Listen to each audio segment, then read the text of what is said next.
நீலகிரி மாவட்டம் கூடலூர் அருகே புலி தாக்கி ஒருவர் உயிரிழந்திருக்கிறார். விவரங்களை தர இருக்கிறார் செய்தியாளர் ஞானசேகரன். வணக்கம், விவரங்களை வழங்கலாம். வணக்கம். கூடலூர் அடுத்த ஓவேலி பகுதியை சேர்ந்த லாரஸ்டன் என்ற குடியிருப்பு பகுதியில் வசிப்பவர் பாலகிருஷ்ணன்.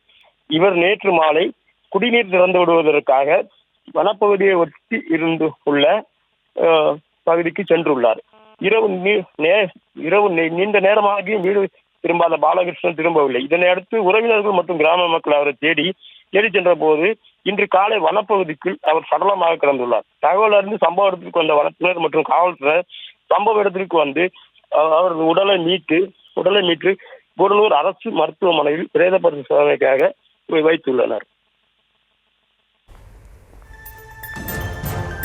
விவரங்களுக்கு நன்றி.